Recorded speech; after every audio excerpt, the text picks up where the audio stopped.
ونعوذ بالله من شرور أنفسنا ومن سيئات أعمالنا من يهده الله فلا مضل له ومن يضلله فلا هادي له ونشهد أن لا إله إلا الله وحده لا شريك له ونشهد أن سيدنا ونبينا وحبيبنا ومولانا محمدا عبده ورسوله أما بعد فأعوذ بالله من الشيطان الرجيم بسم الله الرحمن الرحيم قال الله تبارك وتعالى في القرآن المجيد لتؤمنوا بالله ورسوله وتعزروه وتوقروه وتسبحوه بكرة وأصيلا صدق الله العظيم وصدق رسوله النبي الكريم الأمين إن الله وملائكته يصلون على النبي يا أيها الذين آمنوا صلوا عليه وسلموا تسليما الصلاة والسلام عليك يا سيدي يا رسول الله وعلى آلك وأصحابك يا سيدي يا حبيب الله الصلاة والسلام عليك يا سيدي يا رسول الله وعلى آلك وأصحابك يا سيدي يا نبي الله الصلاة والسلام عليك يا سيدي يا رسول الله وعلى آلك وأصحابك يا سيدي يا خاتم النبيين بندہ پروردگارم امت احمد نبی دوستار چار عالم تابع اولاد علی مذہب حنفی ادارم ملت حضرت خلیل خاک پائے غوث اعظم میرے سایہ ہر ولی صدیق اکس حسن کمال محمد فاروق زلجاہ چلال محمد عثمان ضیاء شمع جمال محمد حیدر بہار باغ خصال محمد صلی اللہ تعالی علیہ وسلم لوح بھی تو قلم بھی تو تیرا وجود الکتاب گنبد آب کی نرم تیرے مقید میں حباب عالم آب و خاک میں تیرے ظہور سے فروغ ذرائع کو دیا تو نے طلوع آفتاب شوقت سنگر و سلیم تیرے جلال کی نمود فقر جنید و بایزید تیرا جمال بے نقاب تیری نگاہ ناز سے دونوں مراد پاگے عقل غیاب و جستجو عشق حضور و احترام معزز سامعین محترم پیشوا جناب قائدین تحریک لبیک پاکستان علماء کرام مشائخ اعظام سماجی و سیاسی شخصیات اور ہر وہ حضور کا غلام جس کا مقصد وہ ہے جو مقصد امیر المجاہدین ہمیں دے کر گئے ہیں کہ ہم نے حضور کے دین کو تخت پر لانا ہے جس مقصد کے لیے یہ نظام مصطفیٰ کانفرنس منعقد کی گئی ہے اور وہ شخص جس کا مقصد یہ ہے اس کے لیے بابا جی یہ فرما کر گئے ہیں کہ سلام اس پر کہ جس کے نام لیوا ہر زمانے میں بڑھا دیتے ہیں ٹکڑا سرفروشی کے فسانے میں اور وہ شخص جو عہد کر کے آیا ہے اور جس نے اپنی زندگی میں یہ فیصلہ کر لیا ہے کہ اب میں نے زندگی میں جو کچھ بھی ہو جائے جتنے بھی مشکل حالات آ جائیں جیسی بھی سختی آ جائیں میں نے دائیں بائیں نہیں دیکھنا میں نے اسی رستے پر چلنا ہے جس رستے پر امیر المجاہدین مجھے چلا کر گئے جس رستے پر قافلہ عشق و مستی کا وہ قافلہ چلتے ہوئے وزیر آباد تک پہنچا میں نے اسی رستے پر جانا ہے جس رستے پر بابا جی ہمیں بتا کر گئے کہ مستند رستے وہی مانے گئے جن سے ہو کر تیرے دیوانے گئے اور لوٹ آئے جتنے فرزانے گئے تاب و منزل صرف دیوانے گئے کون سے دیوانے میرے آقا و مولا صلی اللہ علیہ وسلم نے غزوہ کے مقام پر ایسے ہاتھ بلند کیا اور ہاتھ میں مسواک نہیں تھی اس وقت ہاتھ میں اس وقت چھڑی نہیں تھی میرے آقا و مولا کے ہاتھ میں وہ تلوار تھی میرے آقا و مولا نے پوچھا کون ہے جو اس کا حق ادا کرے گا کون ہے جو اس کا حق ادا کرے گا؟ بہت سارے لوگ آگے آئے، کسی نے یہ نہ پوچھا کہ حضور اس کا حق کیا ہے۔ آج ہم سے لوگ ٹکٹ مانگنے آ رہے ہیں، میں نے کہا ٹکٹ دینے کے لیے ہم نہیں بیٹھے، کوئی آ کر ہم سے پوچھے کہ آپ یہ کر کیا رہے ہو، پھر ہم آپ کو بتاتے ہیں کہ ہم کیا کر رہے ہیں، ہم کس مقصد کے لیے میدان میں آئے ہیں، ہم نے یہ جھنڈا اٹھایا کیوں ہے، ہم یہ اتنے لوگوں کو آدھی رات تک جگا کر بیٹھے کیوں ہیں، ہم نے اتنے لوگوں کو حضور کے دین کی بات سمجھائی کیسے ہے، ہم نے بابا جی کے عشق کا طریقہ بتایا کیسے ہے کہ آج بہاولپور کے اسٹیڈیم کا پیٹ کم پڑ گیا ہے اور اشتاقان مصطفیٰ کا ٹھاٹھے مارتا سمندر اس کے اندر سما نہیں رہا۔ بابا جی فرماتے تھے کہ چلیو ایک گل ہجے اتنے تک نہیں رکنی، ایک گل اگلے جہان تک جانی، ایک قافلہ اسی طرح ہی ثابت ہوندیا حضور دے غلامہ دا بابا جی دے پیچھے چلنا اس منظر دینا کہ ہم سوئے حشر چلیں گے شاہ ابرار کے ساتھ اور قافلہ ہوگا رواں قافلہ سارار کے ساتھ۔ میرے آقا و مولا نے ایسے تلوار بلند کی، میرے آقا نے فرمایا کون ہے جو اس کا حق ادا کرے گا؟ اور طاقت رکھنے والوں اور اپنی طاقت پر ناز کرنے والوں اور یہ کہنے والوں کہ ہم بڑے پاورفل ہیں، سنو میرے آقا و مولا نے طاقت کا طریقہ کیا بتایا، طاقت رکھنے والوں کے لیے اصول کیا بتائے، طاقت رکھنے والوں کے لیے پیمانہ کیا بتایا۔ میرے آقا نے فرمایا، انہوں نے یہ عرض کی، حضرت ابو دجانہ آگے آئے، کہا یا رسول اللہ یہ تلوار مجھے دے دے، حضور نے تلوار عطا فرمائی، کہا یا رسول اللہ بتائیں اس کا حق کیا ہے۔ میرے آقا نے فرمایا یہ اللہ اور اس کے رسول کے دشمنوں کے خلاف اتنی چلے کہ ٹیڑھی ہو جائے، اس کا پہلا حق یہ ہے۔ انہوں نے کہا یا رسول اللہ اس کا دوسرا حق، فرمایا کسی مظلوم پر نہ چلے۔ انہوں نے کہا یا رسول اللہ تیسرا حق، فرمایا کسی مسلمان پر نہ چلے۔ انہوں نے کہا یا رسول اللہ اس کا اور حق، میرے آقا مولا نے فرمایا یہ کسی عورت اور بچے پر نہ چلے۔ تو جب تلوار لے لی نا تو پھر کیا فرمایا حضرت ابو دجانہ نے؟ فرمایا انا الذی عاہدنی خلیلی ونحن بالصفق لدى النخیل اللہ اقوم الدہر فی الخجول اضرب بسیف اللہ والرسول۔ فرمایا آج میں نے اپنے آقا و مولا صلی اللہ علیہ وسلم سے وعدہ کیا ہے، عہد لیا ہے، آج کے بعد پچھلی صفوں میں نہیں لڑنا، آج کے بعد پہلی صفوں میں لڑنا ہے۔ اس مقام پر وعدہ کیا ہے جہاں پر چند کھجوریں تھی، فرمایا آج کے بعد اگلی صفوں پر کھڑا ہو کر اللہ اور اس کے رسول کے دشمنوں کو جواب دیتا رہوں گا۔ تو جب وہ تلوار ہاتھ میں لے لی نا تو حضرت ابو دجانہ نے وہی چال چلی جو شاہجہاں مصطفیٰ نے وزیر آباد میں چلی، ایسے پہلوانوں والی چال، ایسے پہلوان ایسے نہیں چلتے، پہلوان ایسے ہی چلتے ہیں، حدیث کے الفاظ پہلوانوں والی چال چلی۔ میرے آقا و مولا نے جب پکڑ کے چلتے ہوئے حضرت ابو دجانہ کو دیکھا نا، لوگ پوچھتے ہیں کہ آپ ایسے کیوں نعرہ لگاتے ہیں؟ اچھا بیٹھ کے ہم آپ کو جواب دیتے ہیں کیوں لگاتے ہیں۔ حضرت ابو دجانہ سینہ چڑھا کر کے چلتے ہیں، سر اٹھا کر چلتے ہیں، اگرچہ شہادتیں جاری ہوں سر اٹھا کر چلتے ہیں۔ وہ سر اٹھا کر اس لیے چلتے ہیں کہ ان کے قائد نے ان کو سبق یہ پڑھایا ہے کہ ضعیف اگر نظر پڑے رسول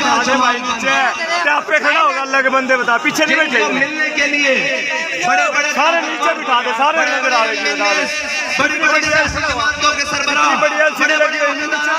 جن کو ملنے کے لیے دروازوں پر کھڑے رہتے ہیں وہ لوگ نہیں ملتے، اس لیے کہ وہ ہمارے ضمیر کا سودا کرنے آتے ہیں۔ لیکن جن کے قائد نے ان کو سبق پڑھایا ہے کہ ضعیف اگر نظر پڑے رسول کا جمال چولستان کی رویہ ہو وہاں ان کو پانی کی امداد پہنچانے کے لیے خود چلے جاتے ہیں، کیونکہ ان کے قائد نے ان کو سبق پڑھایا ہے کہ ضعیف اگر نظر پڑے رسول کا جمال بن۔ اور آگے کیا سبق پڑھایا ہے؟ خالی آدھا نہیں، صرف جمال کی بات نہیں، صرف اخلاق کی بات نہیں، کردار کی بات، دشمن کے سامنے ڈٹ جانے کی بات۔ کہا ضعیف اگر نظر پڑے، اگر کسی کمزور کو دیکھ لو اس کی مدد میں پہنچو، اگر کوئی غیر مسلم بھی ہو اس کے گھر چل جائیں، لبیک والے سب سے پہلے اس کے دروازے پر پہنچے، کرونا کی وبا آ جائے، لوگ فاقوں سے مرنے لگے، بیٹھ جاؤ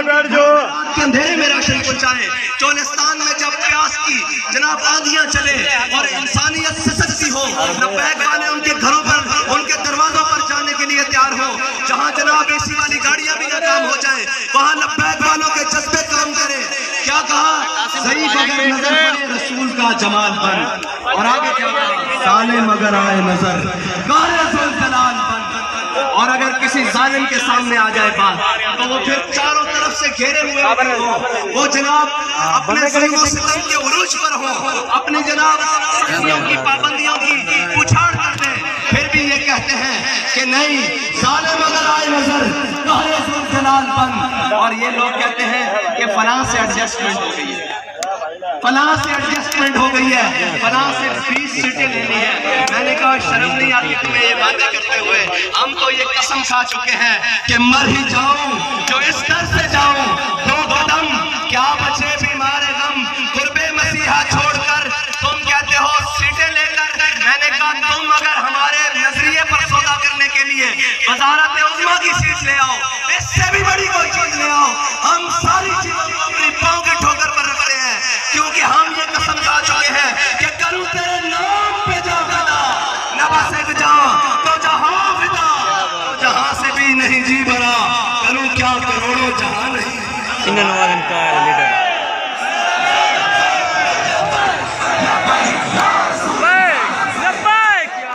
جی بھائی اوے سرائکی بسیب دے لوگوں تو آڑے نعرے تھی اجے چس نہیں آئی. نعرہ لگے کوئی باطل دے ایوان میں کھڑکن بلکہ دراڑا پہن کہ انہوں نے پتہ لگے لبیک آلے آئے بیٹھے ہیں.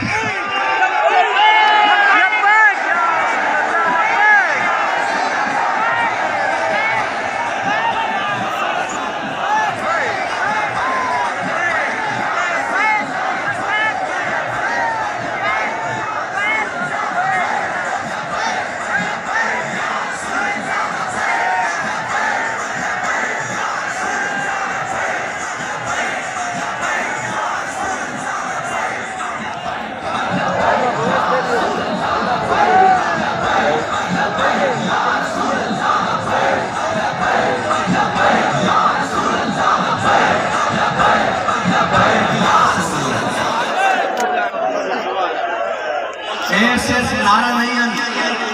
اے لبیک یا رسول اللہ صرف نعرہ نہیں ہے, اے او تلوار تیر تے نیزے جڑے کفر دے سینے وچ پیوست ہوئے. اے صرف نعرہ نہیں ہے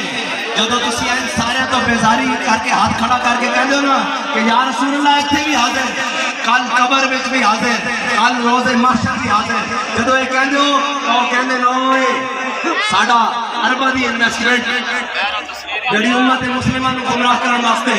نویں نویں شوشے چھوڑن واسطے, نویں نویں گلاں چھوڑن واسطے, نویں نویں باتیں چھوڑن واسطے کہ جی اسلام اخلاق سے پہلا, تلوار سے نہیں پہلا. ہم حدیث سے بات کر رہے ہیں, ہم قرآن سے بات کر رہے ہیں. میرے آقا مولا نے وہ تلوار بلند کی. بابا جی فرماتے سن او بزدلا یہ تو تلوار چاہ نہ سکتا تے پھر محمد عربی دے دین دی گل کردا کیوں ہے؟ اور آج کل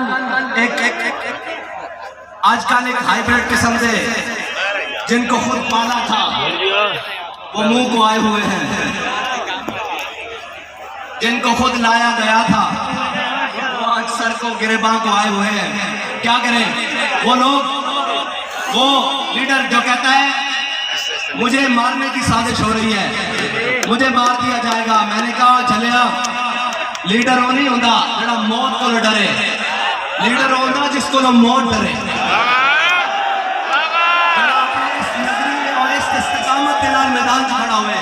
کہ موت بھی اگو دیکھ کے سامنے ہٹ جائے. لیڈر وہ ہوگا اور یہ ثابت ہے, تاریخ کو بھی ثابت ہے. حضرت خالد بن ولید نے فرمایا لکی تو قضا و قضا زفن, فرمایا یار اس موت کو میں بڑی بڑی جگہ تلاش کیتا, اس موت کو میں اس وقت کی تلاش کیتا جدو 60,000 کا لشکر سی کہ میں 60 بندے لے کے داخل ہو گیا سی. اس موت کو میں بڑی بڑی جگہ تلاش کیتا لیکن فلا نامت آیل الجبلا شالا بوزدلا کدی نیند نہ آوے. اور تو کہنا میرا موت پر ڈر لگتا, مجھے مارنے کی سازش ہو رہی ہے. بابا جی کہتے تھے, بابا جی فرمایا کرتے تھے کہ یہ سفر ہے کوئے جانا, یہاں قدم قدم بنائے, جنہیں ہو زندگی پیاری وہ یہیں سے لوٹ جائیں. قبلہ ابھی تو آغاز بھی نہیں ہوا.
کے لبیک کو کلعدم کرنے کے لیے انہوں نے زور لگایا، ایڑی چوٹی کا زور لگایا، تم سے تحریک لبیک کلعدم کیا، تحریک لبیک کی تا کا ایک نقطہ بھی نہ ہٹ سکا، اور تم یہ کہتے ہو کہ تمہاری حکومت خط سے گر گئی۔ تو بابا جی کہا کرتے تھے کہ کافر کی موت سے بھی نرستا ہو جس کا دل، کہتا ہے کون اسے مسلمان کی موت مر۔ ارے بابا خطوں سے حکومتیں نہیں گرتی ہوتی، خط لکھے جاتے رہیں گے، خط آتے بھی رہیں گے، خط جاتے بھی رہیں گے۔ میں آپ کو بتاتا ہوں خط کیسے نہیں لکھیں گے، تاریخ موجود ہے کہ خط بہت سارے لکھے گئے۔ حضرت کعب بن مالک رضی اللہ تعالیٰ عنہ حضور سید عالم صلی اللہ علیہ وسلم ان سے غزوہ تبوک میں پیچھے رہ جانے کی وجہ سے ناراض ہو گئے۔ حضرت کعب بن مالک کو ہرقل نوم نے خط لکھا، اس نے لکھا،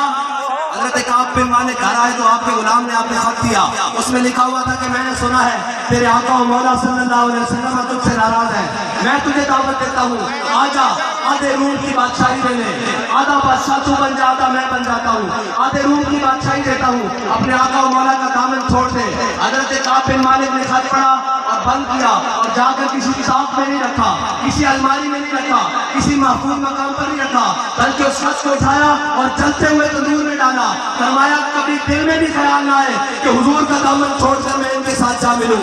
یہ ہے خط، اور تو کہتا ہے مجھے خط لکھا گیا۔ خط تاریخ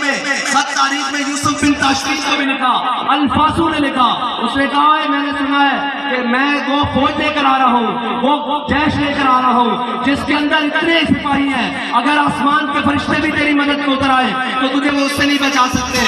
تو حضرت یوسف بن تاشفین نے اپنے مشیر کو کہا کہ اس کو جواب دو۔ جب وہ جواب دینے کے لیے کھڑے تو حضرت یوسف بن تاشفین کے مشیر نے اس کو جواب دیا تو اس کے اندر لکھا کہ جناب ہم بڑے مسلمان ہیں، ہم موت سے نہیں ڈرتے، ہم فلاں۔ تو حضرت یوسف بن تاشفین نے کہا وہ جواب مجھے دکھاؤ۔ وہ جواب بڑا لمبا چوڑا تھا۔ حضرت یوسف بن تاشفین نے اپنے مشیر کو بلا کر کہا کہ دشمنوں سے لمبی باتیں نہیں کی جاتی، دشمنوں کو بتانے کی یہ ضرورت نہیں ہوتی کہ میں امریکہ مخالف بیانیہ لے کر کھڑا ہوں،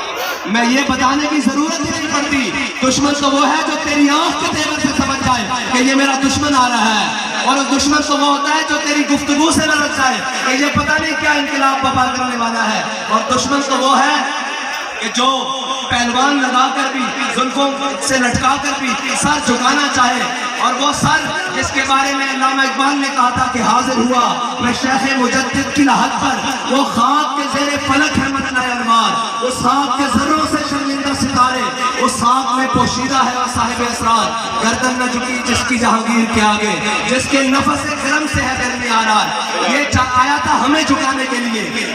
یہ آیا تھا ہمیں جھکانے کے لیے، اور شکست دیکھیے کہ ہم تو اس نگاہ ولایت کے پروردہ تھے کہ بابا جی نے ہمیں بتایا تھا کہ جب امام ربانی کو جہانگیر نے چاہا کہ ایک دفعہ تو ان کا سر جھک جائے تو اس نے چھوٹی سی کھڑکی سے آپ کو گزارنے کی کوشش کی، تو آپ جب سامنے کھڑکی کی آئے تو آپ نے پہلے پاؤں داخل کیے۔ تو ہم بھی وہ ہیں جنہوں نے امام ربانی کی سنت کو عمل کرتے ہوئے ان کی سنت پر جب جیل کی کھڑکی سے ہمیں گزارنے کی کوشش کی تو ہم نے بھی پہلے پاؤں داخل کیے، تاکہ کوئی ظالم یہ نہ سمجھے کہ آج وہ حریت کے ماننے والے آ گئے ختم ہو گئے ہیں۔ ہم ان کو بتانے گئے تھے کہ مر جائیں گے، ظالم کی حمایت نہ کریں گے، احرار کبھی ترک روایت نہ کریں گے۔